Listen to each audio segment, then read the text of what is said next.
Bonjour, je suis Mathilde C de la chaîne des techniques pour changer de vie.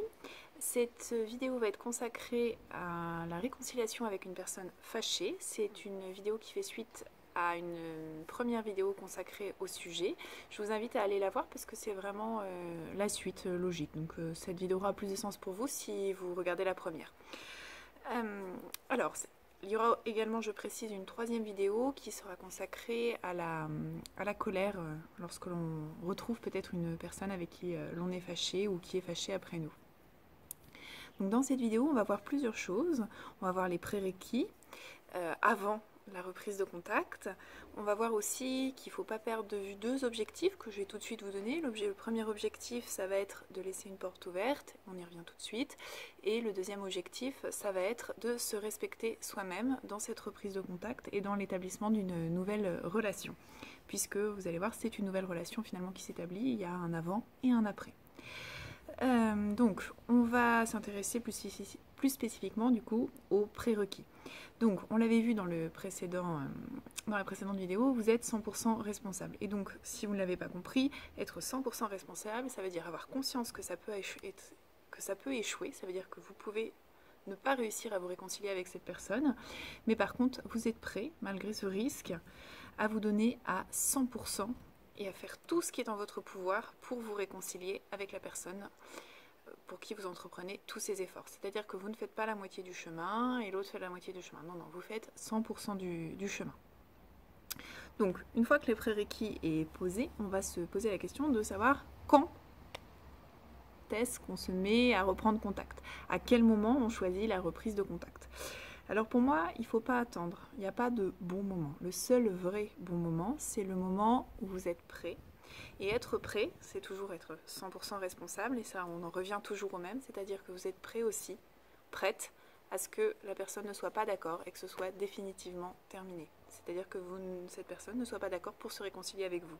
Donc il n'y a pas de bon moment. Quand vous êtes prêt à assumer les conséquences d'un refus, alors vous êtes prêt à vous réconcilier avec cette personne. Pour être bien clair, vous êtes prêt à continuer votre vie sans cette personne. L'état d'esprit. Donc l'état d'esprit quand on y va, ça va être, il faut imaginer, c'est un peu comme une nouvelle personne que vous allez découvrir. C'est une personne qui est fâchée ou une personne avec qui vous n'avez plus de contact et donc vous ne pouvez pas espérer reprendre comme avant.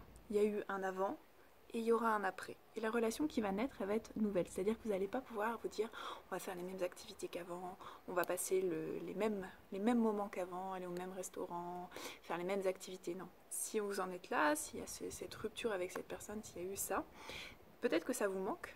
Peut-être qu'à l'autre aussi ça manque, et à ce moment-là ça vaudra le coup d'en discuter avec lui pour reprendre, ou elle, pour reprendre la vie d'avant, la relation d'avant, l'amitié, l'amour d'avant, mais on ne peut pas partir avec l'idée que ça va être la même. On ne part pas pour combler son besoin, on part à la rencontre de l'autre.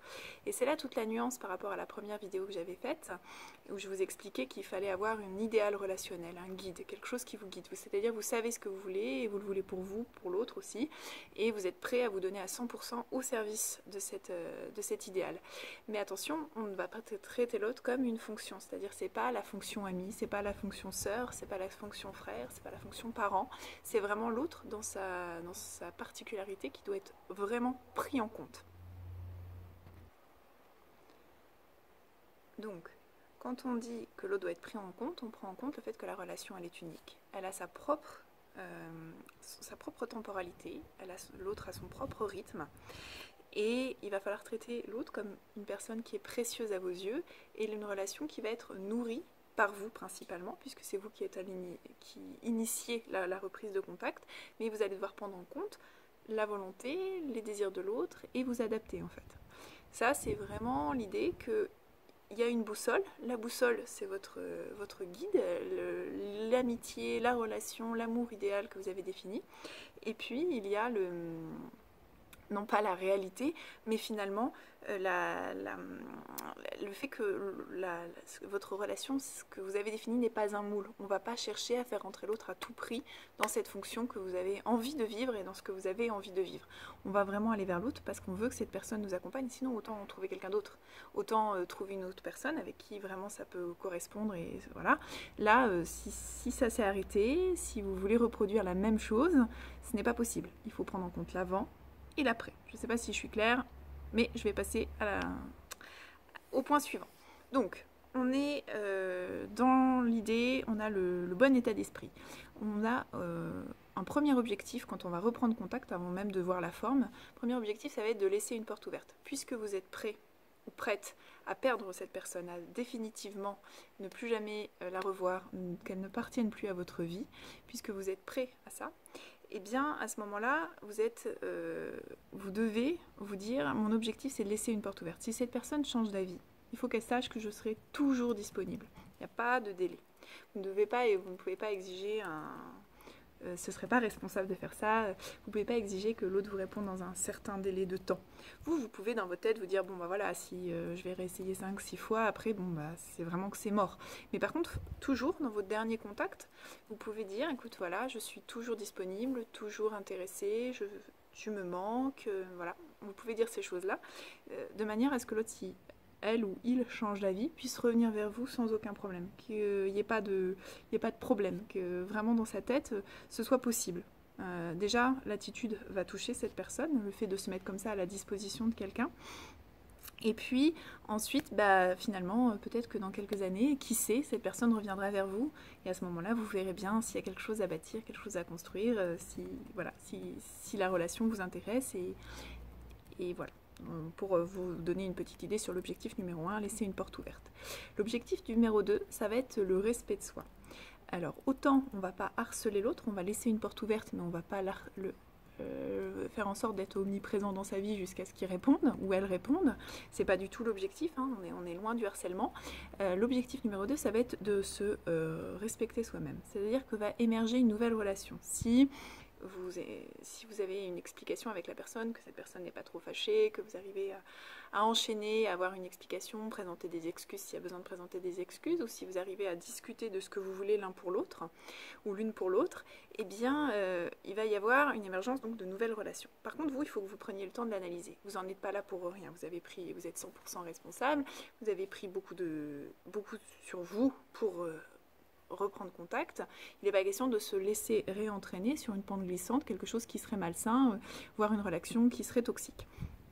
Donc vous avez pour ça votre référence, votre guide, et si vous voyez que ça n'y souscrit pas, que vous n'arrivez pas à ajuster la relation, il faut toujours vous poser la question, est-ce que j'ai fait tout ce que je pouvais pour réajuster?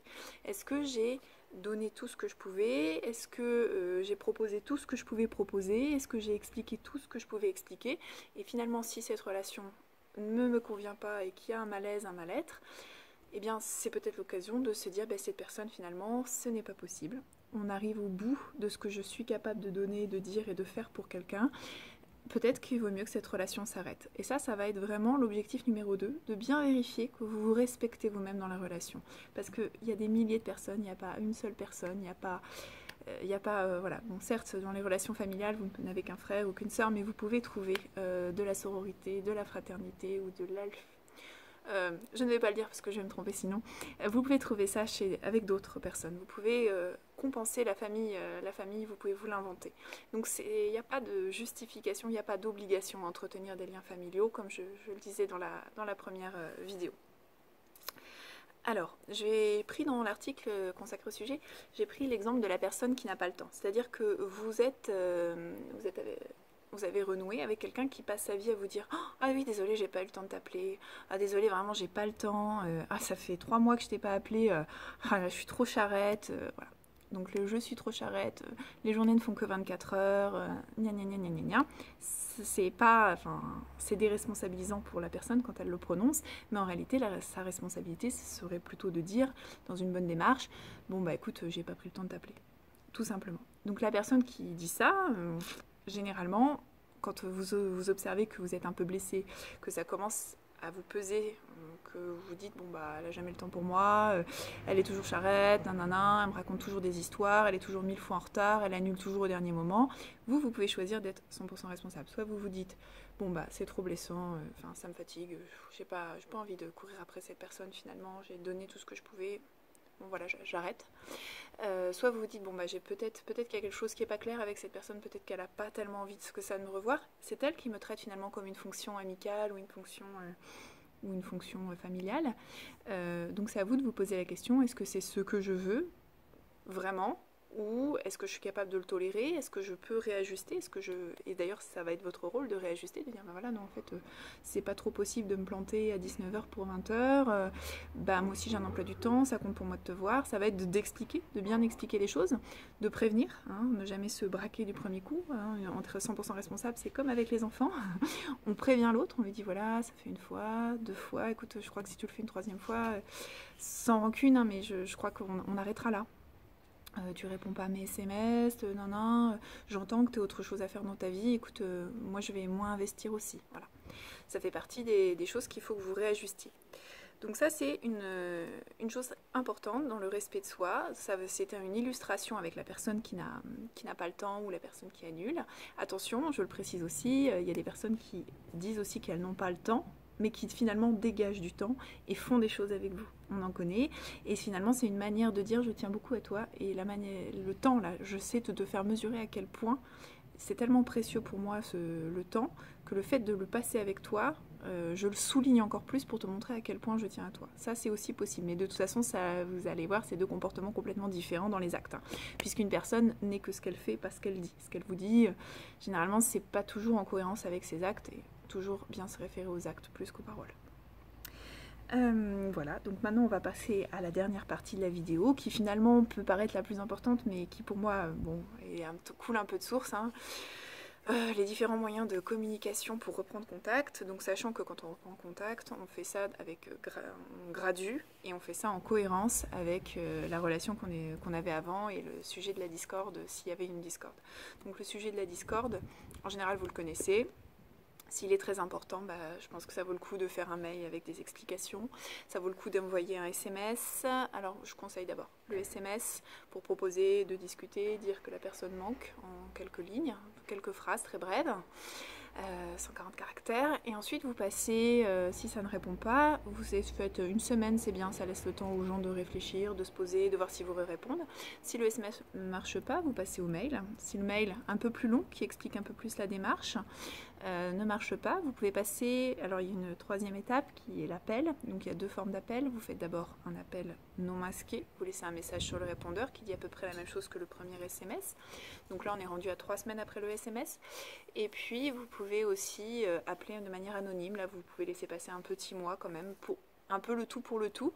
Moi je préfère, si vous avez la possibilité, d'aller au contact, c'est-à-dire aller voir la personne directement, parce que généralement vous allez vous prendre un gros vent, donc ça va être la dernière partie de la vidéo, mais il faut assurer vos arrières.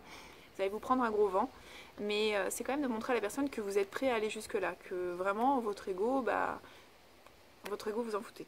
C'est plus important pour vous de reprendre contact que de garder votre fierté si l'autre vous met un vent, ou vous humilie, ou vous crie dessus, voilà. C'est important symboliquement de montrer que vous voulez comprendre ce qui se passe. Vous allez jusqu'au bout. C'est même pas du courage, c'est juste donner du 100% pour quelqu'un. Vraiment aller à 100% dans la démarche. Donc voilà, donc ce que je voulais vous dire dans cette démarche-là, donc cette partie qui peut saigner un peu, cette partie-là, il faut assurer vos arrières. Et pour assurer vos arrières, rien de tel que des amis. C'est-à-dire que vous n'allez pas parler de votre démarche de reprise de contact à la terre entière, ça sert à rien et franchement, vous faites les choses pour vous, pas pour les autres.